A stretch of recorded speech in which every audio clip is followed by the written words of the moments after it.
The Pacific Theater was witness to some of the most desperate fighting of the Second World War. Intense battles raged against tenacious Japanese forces, whose warrior code demanded death before dishonor.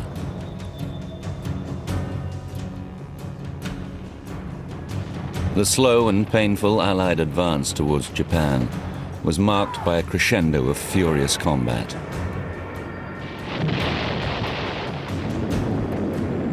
But far removed from the key battles, a much different war was being waged.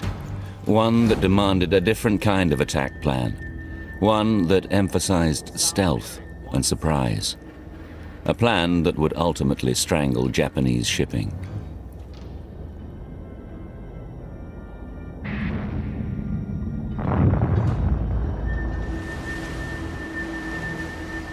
Operating alone on the surface and beneath the waves, often in the dark of night, this relatively small force became known as the Silent Service.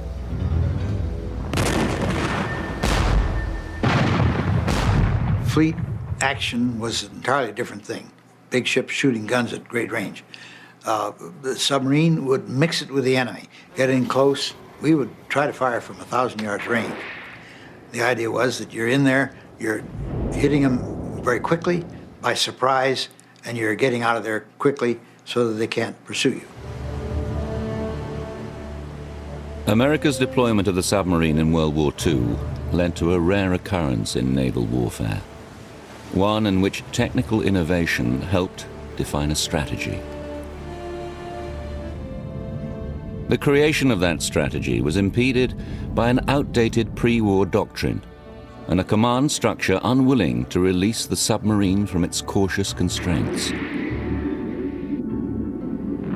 Consequently, it took many months of trial and error for the attack plan to emerge. But when it did, its lethal effectiveness against Japanese tankers and freighters was as unexpected as it was instrumental to the defeat of the forces of the rising sun. The strategy developed between World War I and World War II called for submarines to support the surface fleet, scouting ahead and clearing the way for battleships. The priority targets for submarines were strictly military. Commercial shipping was considered off-limits. Historically, the attack on an unarmed merchant vessel by an armed warship was known as commerce raiding. This most ancient of naval strategies, a form of guerrilla warfare at sea, had fallen into disrepute by the Second World War. Ironically, the origins of US naval strategy were founded on commerce raiding. This tactic was used by the colonies during the American Revolution, and later by the Confederacy during the Civil War. Fast frigates and privateers became the weapons of choice for the weaker naval power. These swift vessels could seize cargo from unarmed merchantmen and still outrun warships sent in hot pursuit. One commerce raider, the Alabama, was known as the Shark of the Confederacy during the Civil War. In one famous 22-month sortie, her captain, Raphael Semmes, ravaged the Union seaborne trade. Raphael Semmes was the skipper of the Alabama. She was a Confederate vessel, of course. The Alabama took 60 Union merchant vessels. He nonetheless killed not a single person, and thereby set a very, very humane precedent, and that's why I think he's the greatest commerce raider in American history. Certainly 60 vessels taken as a record. The Alabama was taken by American naval officers after the Civil War as the model for future warfare. That model dictated naval tactics until the late 19th century, when the Industrial Revolution transformed the United States. A book by an American naval strategist, Alfred Thayer Mahan, captured the imagination of the times. He came up with his conception of sea power, that is to say capital fleet engagements for command of the sea to break the enemy's will, and if that doesn't work, then you'll invade the enemy if you have to. And he very consciously tried to disassociate himself and the U.S. Navy from the legacy of Raphael Semmes. This book was the right book at the right time, and so he became the man for his time, and his ideas were adopted by the Navy, by the nation, by the industrialists who saw a great profit to be made, of course, in building these big ships, and spurred forward by Teddy Roosevelt when he became president. Fast frigates were now eclipsed by heavily armored cruisers and battleships. At the same time, improvements in diesel engine technology and torpedoes had turned the once experimental submarine into a true warship. On both sides of the Atlantic, it was largely believed that submarines, like destroyers, would play a supporting role to the fleet. The war of the submarine prior to World War I was very ambiguous, and apparently the Germans, the Kaiser, had studied Raphael Sims and the Alabama to some extent. There apparently was some tendency within the Germans to think in terms of using the submarine as a commerce raider. But by and large, the thought was that the submarine would be a scout for the fleet, and it might protect the coast, which is a historic role for smaller vessels against invading fleets. It was the Germans who truly grasped the versatility of the submarine as an ocean-going weapon, one that could attack both military and commercial targets. During World War I, Germany's undersea boats, or U-boats, hobbled Britain's powerful fleet. By late 1916, unrestricted submarine warfare, in effect commerce raiding, had practically starved the British out of the war.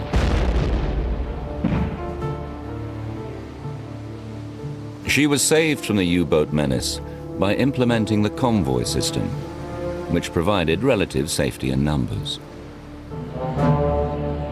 But when the war ended, Germany's U-boat successes were quickly forgotten. England and the United States reverted to their pre-war fascination with large surface warships, dreadnoughts. Indeed, the submarine had even become an object of loathing for some.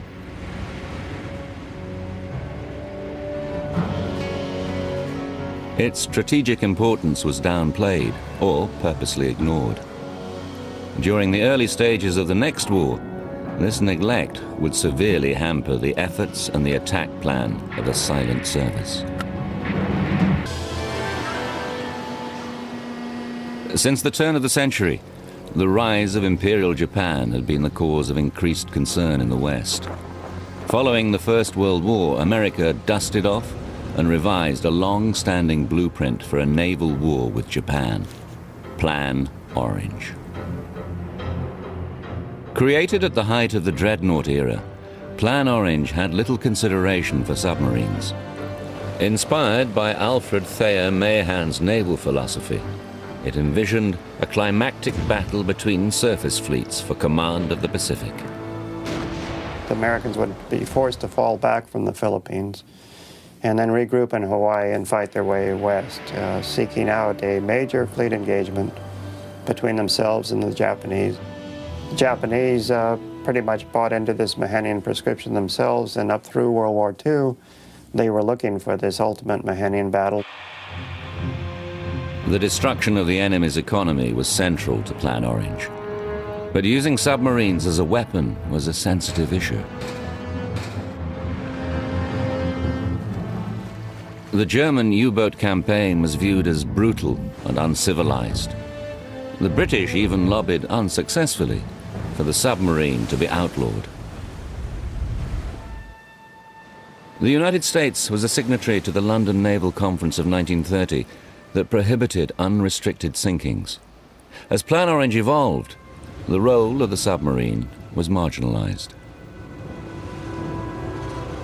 So what do you do with the submarine then, 1920 to 1939-40? The answer is that you treat it again as a scout of the fleet, an auxiliary of the fleet, but the idea of using it as a commerce raider was specifically outlawed.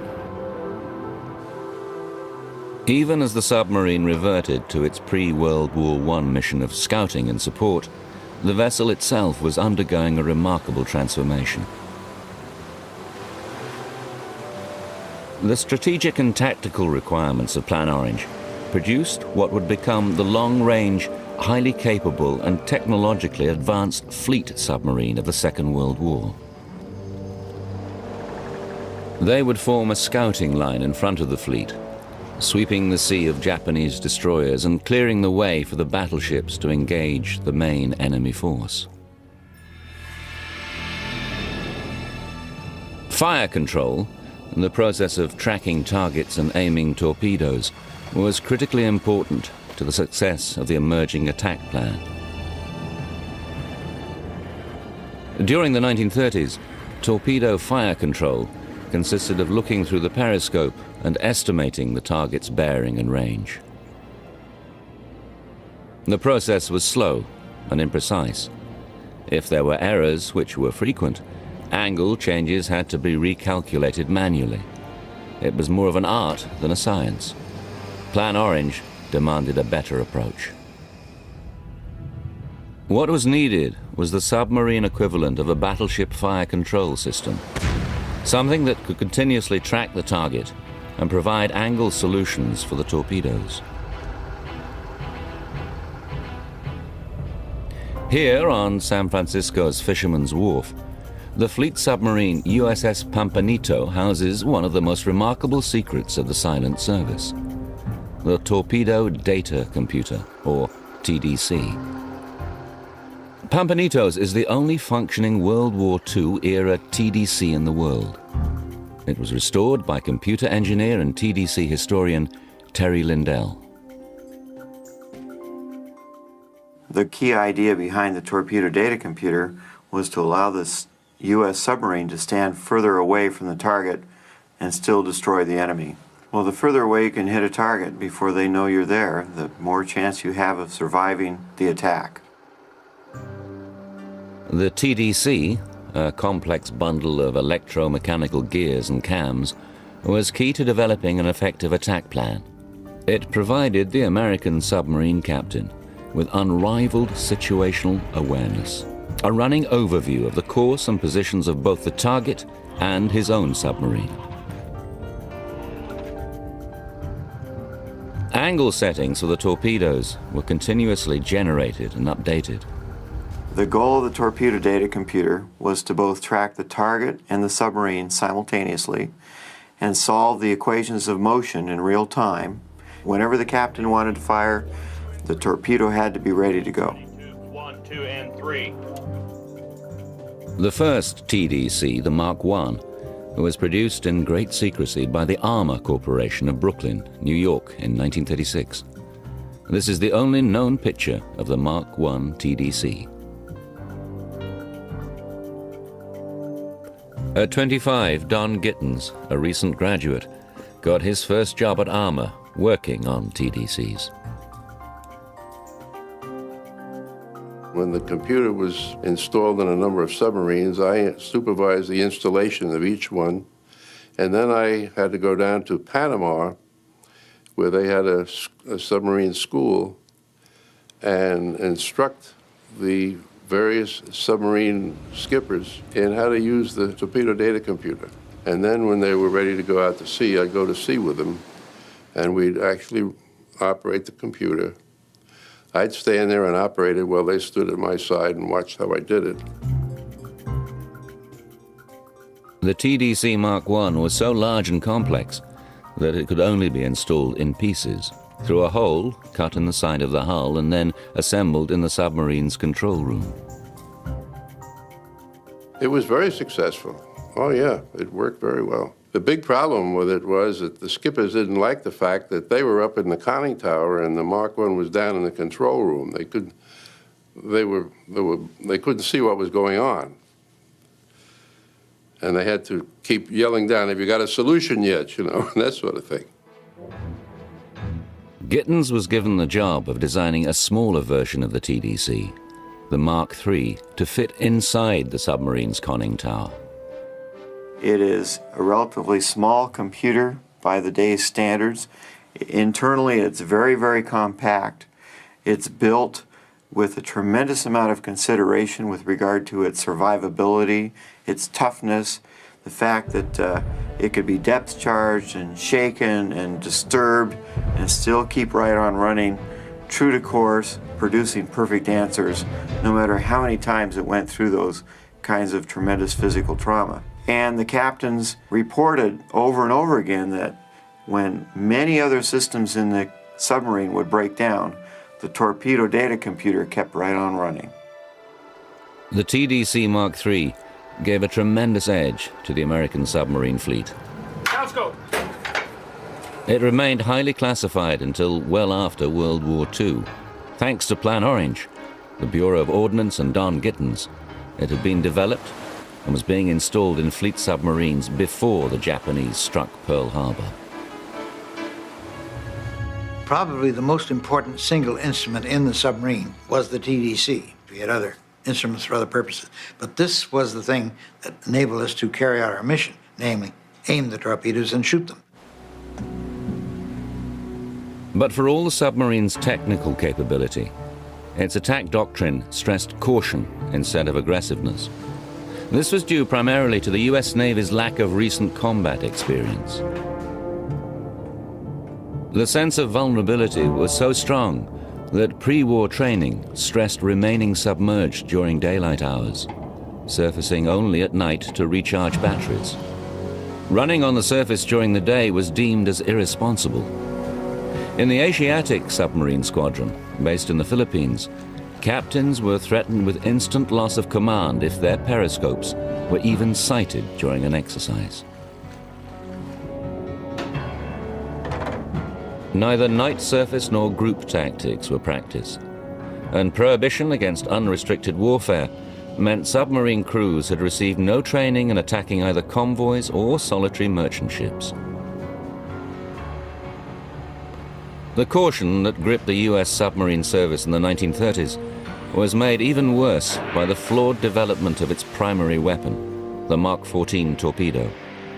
It had never been tested under real or simulated battle conditions. Incredibly, the World War II attack plan would be initiated with an entire generation of submarine crews who had never seen or heard the detonation of a torpedo. December the 7th, 1941. The Japanese attack on Pearl Harbor began at 7:55 on a quiet Sunday morning. 6 hours later, a message was flashed to the Pacific Fleet from Admiral Harold Stark, Chief of Naval Operations. Execute unrestricted air and submarine warfare against Japan. As a young naval officer, Stark had been stationed in London during World War I. Harold R. Stark issued the order to the Pacific Fleet, commence unrestricted submarine warfare. And that's using the same phrase which had been used to damn the Germans in World War I. It's a very, very clear statement that we are now going to do what we said we wouldn't do that was outlawed throughout the interwar period. And we're going to do it against the Japanese because I, Harold Stark, know how effective it was against the English in World War I because I was there. But it was an order more easily given than followed. The submarine force was suddenly deprived of its cautious pre-war mandate. Submarines were to attack anything Japanese afloat, including commercial shipping. But a comprehensive attack plan still did not exist. At least the submarines themselves, which the crews affectionately called boats, were up to the task. The diesel-electric fleet submarine was strong, fast, and lethal. The many new electrical systems, including the torpedo data computer, motivated an attempt at climate control, which increased what the Navy called habitability. They were wonderful boats. I know they were small, but they were excellent. Air conditioning was put in submarines to take care of the grounds from electrical systems. The people profited from it, of course. All the instrumentation on board is better off in a controlled environment because the original boats that I went out on had no air conditioning and, boy, it was just wet inside all the time. You couldn't wait to get up on the surface and get some fresh air. With brilliant pre-war foresight, the submarine captains had insisted on moving all sensor systems into the conning tower with the periscope to better manage the task of tracking and sinking enemy ships. In the submarine service of the U.S. Navy, the captains were given tremendous latitude with regard to how their ship was organized. And one of the most personalized parts of the entire process was how the attack operated in the conning tower. It's a key idea, it's the key reason why the ship is out there, and each captain's technique was a little different. The commanding officer of the submarine always formed his own team just the way he wanted it. Some skippers stayed in the conning tower and had their executive officers run the periscope. Other skippers didn't do it, so everyone made his own decisions in this connection. Moving the sonar, or sound detection equipment, into the conning tower with the TDC required lengthening the small spherical compartment by 1 foot to 15 foot 8 inches. It became a cramped and busy place. But the conning tower represented a level of technological integration that was truly amazing. The fleet boats were the stealth bombers of their day.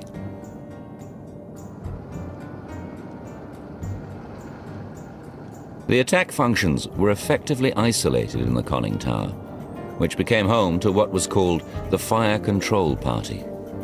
Our problem was to get the information to the TDC and keep it accurate, and this required good observation through the periscope or from the bridge, depending on whether it was a submerged or surface attack. Contrary to popular perception, firing torpedoes was more than just looking through the periscope and aiming. Bearing, mark. Target bearing 106 degrees. 106 degrees. Sound. Sound bearing 106. Angle on the bow, 6 degrees port. Range mark. Target range 1500. 1500. The immediate problem in the attack plan was to estimate the target's course and speed. The target's bearing was read from a graduated ring around the periscope. Bearing, mark. Target bearing 106 degrees. 106 degrees. The captain, or executive officer, also gave the angle on the bow, an estimate of the angle between the target's heading and the observer's line of sight. Angle on the bow, 6 degrees port. Range was estimated by reading the angle between the waterline and the target's masthead, or bridge, usually by a split-image rangefinder built into the periscope. Range mark. Target range 1500. 1500.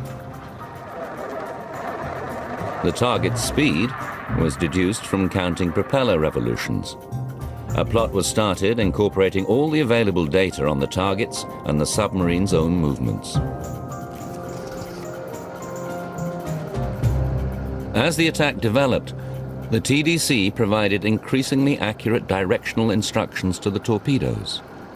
The torpedo data computer will itself calculate the target's course and target speed. So if your estimates are wrong, it will show the error, and then you put in a different estimate. Fire 2. No other submarine in the world could match the American fleet boat for its superior capabilities. Yet during the first 2 years of war, these advantages were all but negated by the absence of a comprehensive attack strategy and effective torpedoes. Despite the declaration of unrestricted submarine warfare in the aftermath of Pearl Harbor, most senior submariners had not lost their disdain for commerce raiding. There was a mixed feeling, what do you do with the submarine? And despite what I consider to be Stark's great vision, the entire Navy hadn't bought into it, nor was it structurally prepared to concentrate all of its submarine assets the way the Germans did in both World War I and World War II. Once again, Britain's lifeline to America was nearly severed. Off the eastern seaboard of the United States, the Germans sent 400 merchant ships to the bottom, exceeding 2 million tons, with the loss of no less than 5,000 seamen. In the Pacific, by comparison, 44 American fleet boats, hamstrung by the lack of centralized control and planning, were scattered in an indiscriminate and piecemeal way. Despite individual feats of bravery and sacrifice, by the summer of 1942, the fleet boats were averaging less than half an enemy ship sunk per patrol. But the silent service would soon reverse this dismal record, and with it, the fortunes of the war.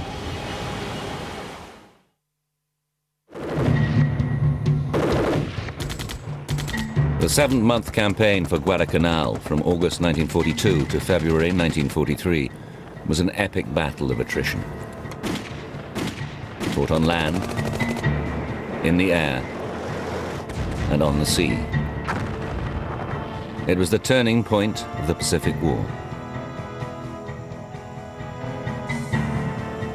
Japan's failure to resupply its Guadalcanal forces was a somber realization that merchant shipping, or the lack of it, was the weak link in her defensive strategy.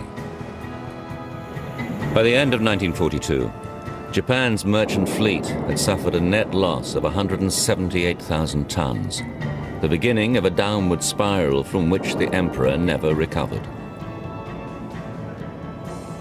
American submarines, while targeting Japanese warships, according to their pre-war attack plan, had nonetheless sunk 180 Japanese merchant ships in 1942, totaling some 725,000 tons. Had these ships been available to the Japanese, they would not have been forced off Guadalcanal. But despite this early glimpse of success, the prejudice against attacking commercial shipping retained its grip on the silent service for many more months. Why did it take so long for the submarine, the American submarine, to become the great commerce raider and destroyer of Japanese merchant fleet and tankers? I don't know if there's any particular single answer. And what the peculiar ironies, I think, of 1943 is that's when the U.S. submarine in the Pacific begins to become very, very effective as a destroyer of the Japanese merchant fleet, including tankers. And it's that very same year that the U-boat in the Atlantic is defeated by means of the convoys and the other weapons used by the Allies. Americans are starting to do the same things that the Germans had done, and they're doing it very, very well against the Japanese. 1943 was a pivotal year for the submarine attack plan on many levels. The problems that had plagued the Mark 14 torpedo had been identified and largely corrected by October. Perhaps more importantly, a new generation of aggressive captains took command, men who were not afraid to push the limits of their boats and crews. The idea of running after a target on the surface in daytime was no longer thought to be a suicidal proposition.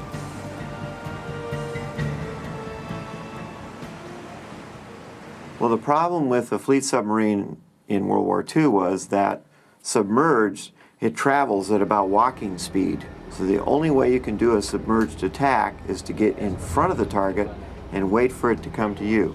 You have to remember these submarines were speedboats. They would go 20 to 22 knots on the surface, much faster than anything else they were trying to catch. And so it would go at a distance where the target could not sight the submarine because it was so low in the water, but the submarine could track the target because of the smoke and the height of the target. They would end around the target, which means they would speed at a distance to get out in front of the target and then curve in front of it and then submerge and wait for the target to come to them. Radar, which had been in its infancy at the start of the war, matured and became widely available during 1943.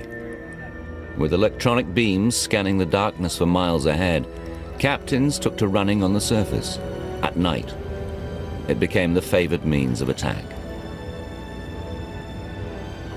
Most submariners will tell you that radar was by far the most important thing that was developed for submarine use during the war.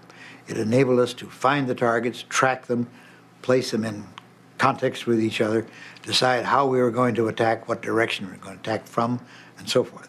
We, of course, added in such factors as moon, the direction of the moon, and the direction of the wind, and all the other things. But the radar was what told us where the enemy was.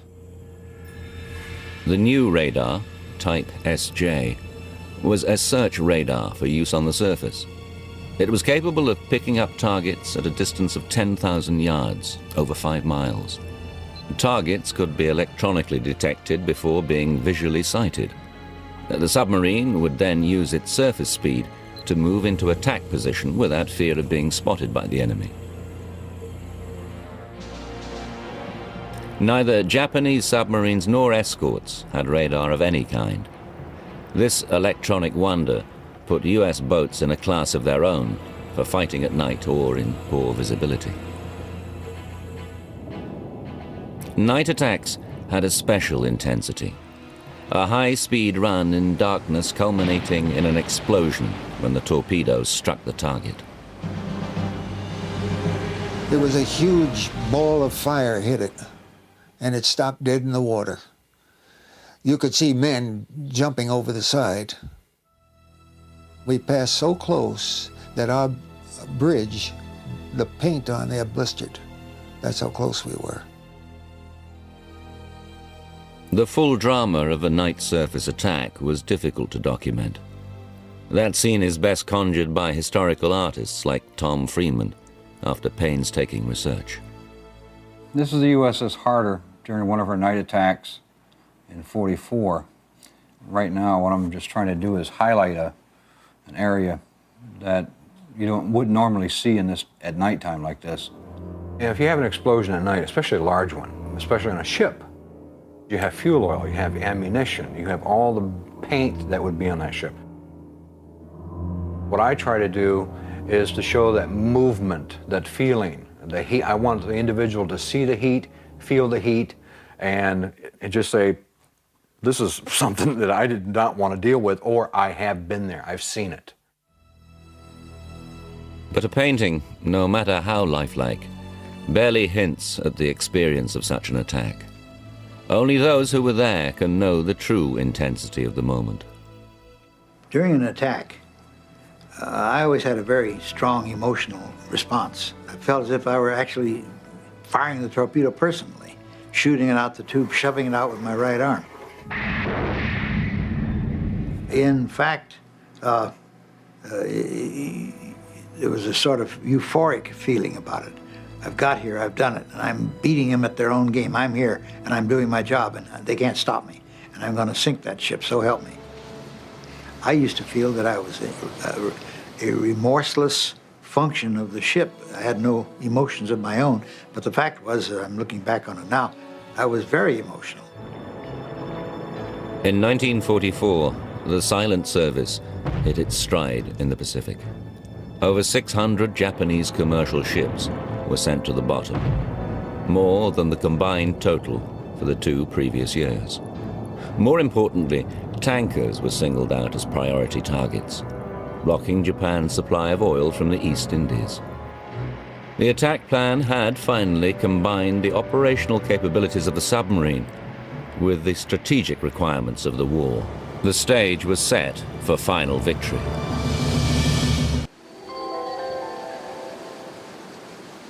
In 4 years of war, the fleet submarine's ability to attack at night and in any weather was continuously improved. The boats displayed many subtle exterior changes. A succession of mast and antenna arrangements protruding from the conning tower told of an ever-changing electronic environment. Yet the most secret tool of the attack plan, more secret even than the torpedo data computer, remained relatively unchanged during the course of the war. Questions regarding its operation were not tolerated. Advances and improvements to its capabilities were unannounced. Even its name, like the Hebrew God, was unspeakable. Alluded to only by a symbolic reference, it was Special Intelligence, otherwise known as Ultra, the deciphering and exploitation of Japanese coded communications. This was a weapon of such staggering importance to the attack plan that few even knew of its existence, and those who did were sworn to protect its secrecy. For the most part, they didn't know that it came from the breaking of the enemy's codes. That was a very special secret. Some of the captains knew, some of them kind of figured it out on their own, some of them for special reasons knew, but most of the crews didn't. They just knew there was this special form of really reliable intelligence. At least one member of the silent service, Captain John Cromwell, went down with the stricken submarine Sculpin rather than be captured and risk betraying Ultra under Japanese torture. The US Navy used special intelligence from the beginning of the war.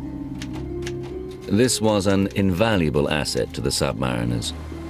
On January the 27th, 1942, returning from the first war patrol in Japanese home waters, the USS Gudgeon sank a Japanese submarine underway on the surface. The first ever sinking of an enemy boat by an American submarine was the result of an Ultra message. By November 1943, the code used by the Japanese merchant marine, the so-called Maru Code, had also been broken. This was significant to the attack plan because the Japanese had belatedly formed multi-ship convoys. The silent service, employing Ultra in conjunction with group formations called wolf packs, swept the seas of Japanese merchant ships. The further into the war we get, the more brazen, the more aggressive, the more on the surface the approaches are. And so this idea of continually hounding a convoy until every last ship is sunk became part of what the captains did. The idea of introducing wolf packs into the attack process where there was more than one submarine involved, that was something that developed as the war went on. As important as Ultra was to the attack plan, maintaining its secrecy was equally critical. In the radio room of San Francisco's USS Pampanito is an electro-mechanical cipher machine, or decoder, carried on board every US submarine during World War II. This is the only such decoder outside the federal government. This one was found in a basement storeroom of the super-secret National Security Agency after extensive research by technology historian Richard Pekelny.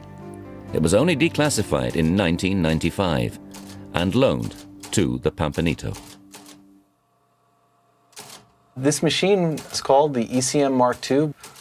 It was used in World War II to protect our communications so that we could send messages to our submarines and other ships at sea and to our armies on the land as well without our enemies, the Japanese and the Germans, the Axis powers, being able to understand the messages. When a signal is sent out on a radio, anybody can receive the signal. By encrypting it, running it through this machine using a special key, a password if you will, they were able to make it so that only the people that had the machine and the key and knew how to use it would be able to read those messages. The ECM Mark II, employed throughout the Second World War, was used for all coded message traffic, including Ultra. It was the most secret piece of equipment on the boat, subject to a shallow water operating procedure called the 100-fathom rule. Submarine historian John Alden was the communications officer on the USS Lamprey.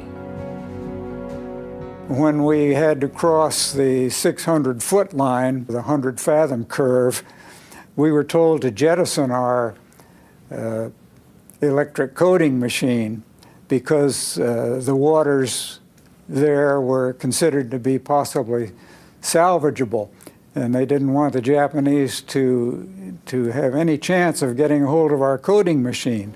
So we actually had to break up the coding machine and throw it overboard and burn all of our registered publications that went with it, the coding tables and things. In July 1945, a machine like this one decoded an urgent message regarding an Allied submarine in distress. It led to a remarkable mission that strayed far from the typical attack. but one that vividly demonstrated the bond shared by Allied submariners. At that time, the USS Cod was on patrol off the coast of Southeast Asia. She was ordered to assist a Dutch submarine stranded in the South China Sea. On board the Cod was a young motor machinist mate, Norm Jensen, who had been assigned to help document on film the secret exploits of the silent service. I went to the captain and says, "Captain, what's he doing? Is he making any signal signs?" He says, "Yes, he is." I said, "I'd like to get some shots of it." He says, "Get your hindquarters up above there and do it." When we first approached it, all we saw was a blinking light. We came up to it, and here was this vessel.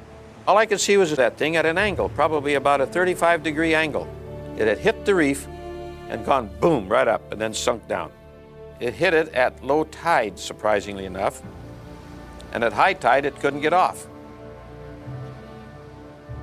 Jensen captured the Cod's attempts to tow the 019 off the reef. They failed, and finally the Dutch crew abandoned ship and were brought aboard the American submarine. That was the saddest thing you ever saw in your life, with those guys coming aboard. They'd been aboard that thing for 5 years, hadn't even been home for over 5 years. One of the fellows had a little doll, kind of like a Kachina doll that they have in the Hopis. That doll had been with him and had been their good luck one. To keep the Dutch boat out of enemy hands, it had to be scuttled. Demolition charges racked its frame. What had begun as a rescue mission took a surreal turn as the Cod attacked the Dutch submarine with her deck cannon, and torpedoes finished her off.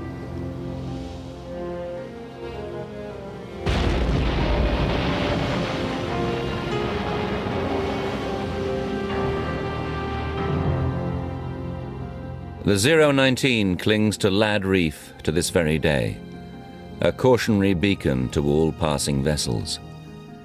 The USS Cod survived the war and can be found in Cleveland, Ohio. On her bridge, there is a distinctive emblem, a remembrance of a celebration given in her honor by a very appreciative Dutch crew. The Cod and the Pampanito are among the few remaining examples of a weapon that rewrote naval history.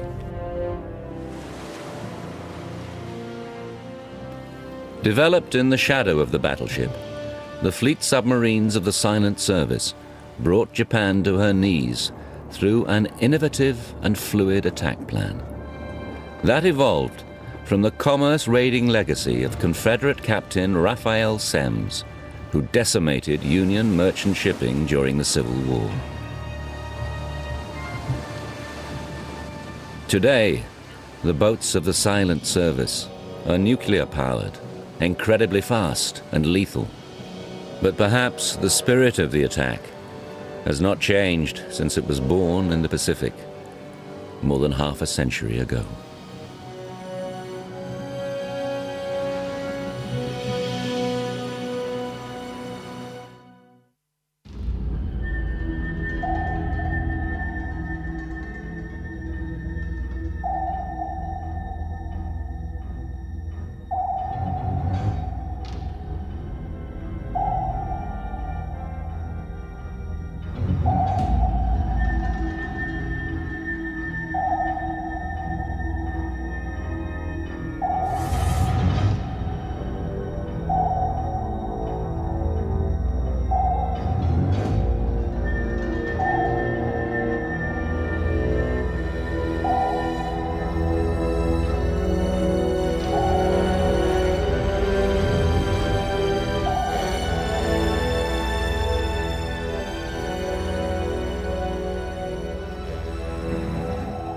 Currents in naval warfare, one in which technical innovation helped define a strategy.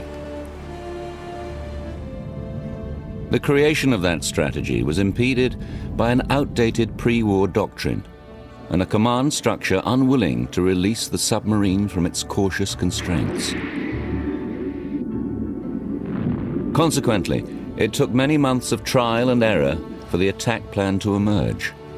But when it did, its lethal effectiveness against Japanese tankers and freighters was as unexpected as it was instrumental to the defeat of the forces of the rising sun. The strategy developed between World War I and World War II called for submarines to support the surface fleet, scouting ahead and clearing the way for battleships. The priority targets for submarines were strictly military.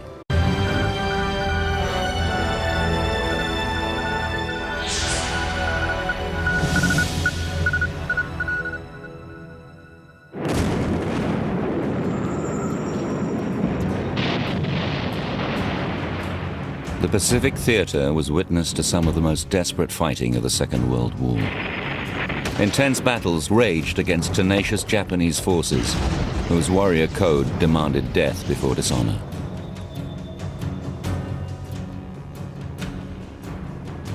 The slow and painful Allied advance towards Japan was marked by a crescendo of furious combat.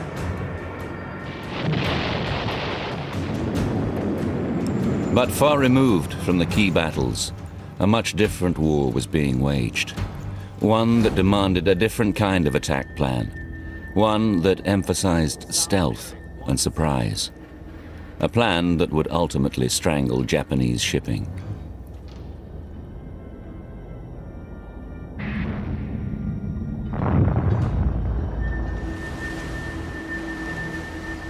Operating alone on the surface and beneath the waves, often in the dark of night, this relatively small force became known as the Silent Service.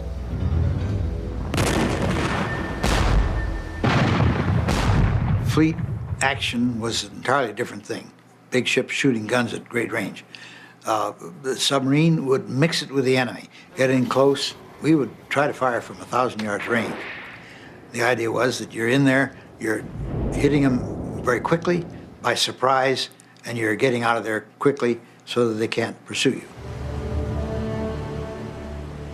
America's deployment of the submarine in World War II led to a rare shock of the Confederacy during the Civil War. In one famous 22-month sortie, her captain, Raphael Semmes, ravaged the Union seaborne trade. Raphael Semmes was the skipper of the Alabama. She was a Confederate vessel, of course. The Alabama took 60 Union merchant vessels. He nonetheless killed not a single person, and thereby set a very, very humane precedent, and that's why I think he's the greatest commerce raider in American history. Certainly 60 vessels taken as a record. The Alabama was taken by American naval officers after the Civil War as the model for future warfare.